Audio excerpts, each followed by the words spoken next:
Quand on parle du voile, on parle aussi, on parle de plusieurs mots. En français, on appelle ça le voile. En arabe, on l'appelle hijab. On entend aussi le burqa. Donc, on voit qu'il y a des degrés. D'accord. Et tout ça, c'est des lectures religieuses. Donc, vous avez une lecture de jurisprudence qui va dire que le voile est suffisant. D'autres qui vont dire que non, c'est le niqab. Le niqab, c'est celui où on voit que les yeux.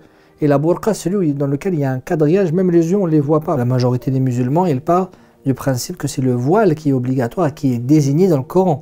Et que c'est une demande de notre Seigneur. C'est évoqué dans le Coran et les musulmans l'ont appliqué, et ce durant toutes les générations, la génération du prophète de l'islam, et ils l'ont appliqué comme étant une obligation. Ainsi les compagnons de l'islam et ensuite toutes les femmes qui sont arrivées après.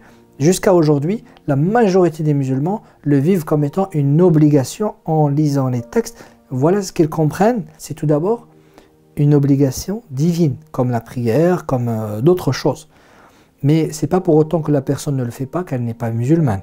Si la personne ne l'a pas fait, elle n'a pas répondu à une ordonnance, à une demande de son Seigneur. Ce qui va nous faire sortir de l'islam, c'est ce qui nous a fait entrer. C'est-à-dire le jour où on n'atteste plus que Dieu existe et on n'atteste plus que le prophète est dernier envoyé, là on est sorti de l'islam en disant cette parole en la pensant.